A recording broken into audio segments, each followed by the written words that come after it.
Chief ಮಿನಿಸ್ಟರ್ಗೆ US ಹೋಗೋದಕ್ಕೆ ಇದು ಮಾಡಿದ್ರು ಸರ್, ಪರ್ಮಿಷನ್ ಕೊಟ್ಟಿಲ್ಲ ತೆಲಂಗಾಣ ನೋಡಿ. ಇದೇ ಈ ರೀತಿಯಾಗಿ ಅವರಿಗೆ ಬೇಕಾದಂಥ ವ್ಯಕ್ತಿಗಳಿಗೆ ಪರ್ಮಿಷನ್ ಕೊಡ್ತಾರೆ.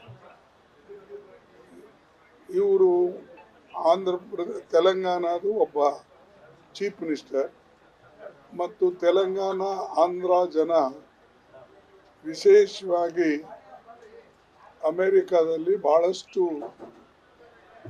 NRIs ಇದ್ದಾರೆ. ಅವರು ಇಲ್ಲಿ ಏನಾದರೂ ಇನ್ವೆಸ್ಟ್ ಮಾಡಬೇಕಾದ್ರೆ, ಇಲ್ಲೇನಾದರೂ ಸಣ್ಣ ಪುಟ್ಟ ಕಾರ್ಖಾನೆಗಳು ತೆಗಿಬೇಕಾದ್ರೆ ಅಲ್ಲಿ ಹೋಗಿ ಅಪೀಲ್ ಮಾಡ್ತಾರೆ. ಯಾಕಂದ್ರೆ ನಾನು ಒಂದು ಸಲ ಅಲ್ಲಿ ಟೆಕ್ಸಾಸ್ಗೆ ಹೋಗಿದ್ದೆ, ಲೇಬರ್ ಮಿನಿಸ್ಟರ್ ಆಗಿದ್ದೇನೆ. ಆಂಧ್ರದವರು ಭಾಳಷ್ಟು ಜನ ಇದ್ದಾರೆ. ಅವರು ಕೇಳ್ತಾರೆ, ನಾವು ಇನ್ವೆಸ್ಟ್ ಮಾಡಬೇಕಂತೇವೆ, ನಮಗೆ ಸ್ವಲ್ಪ ಜಮೀನು ಬೇಕು, ನಮಗೆ ಟ್ಯಾಕ್ಸ್ ಫ್ರೀ ಬೇಕು, ನಮಗೆ ಇಂಥವೆಲ್ಲ.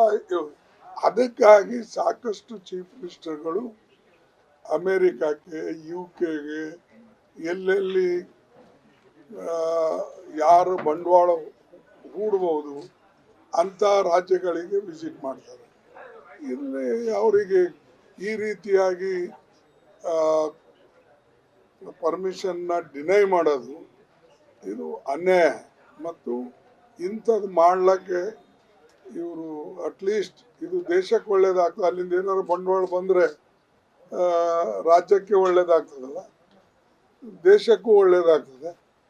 ಸೊ ಎಂಪ್ಲಾಯ್ಮೆಂಟ್ ಸಿಗ್ತದೆ.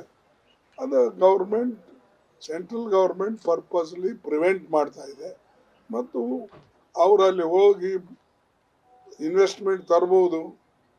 ಅವ್ರು ಯಾಕೆ ಹೋಗಬೇಕು, ಯಾರೇ ಬಂದ್ರೆ ನಮ್ಮ ಹತ್ರ ಬರಲಿ ಅನ್ನೋ ಭಾವನೆ ಅವ್ರದ್ದು ಇರ್ಬೋದು.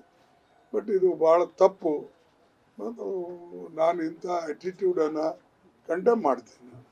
ಯಾಕಂದ್ರೆ ನೀವು ಯಾವುದೇ ಸರ್ಕಾರ ಇದ್ರೂ ಕೂಡ ಇನ್ವೆಸ್ಟ್ಮೆಂಟ್ ತರೋದು ದೇಶಕ್ಕಾಗಿ ತರ್ತದೆ.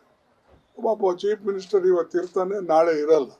ಆದರೆ ಇನ್ವೆಸ್ಟ್ಮೆಂಟು ಅಥವಾ ಕಾರ್ಖಾನೆಗಳು ಬಂದಿವು, ಅವು ಅಟ್ಲೀಸ್ಟ್ ಇಲ್ಲಿ 15, 20, 50 ವರ್ಷ ಇರ್ತಾರೆ. ಅದಕ್ಕೆ ಈ ಅವರು ಡಿನೈ ಮಾಡಿದ ತಪ್ಪು ಮಾಡಬಾರ್ದು.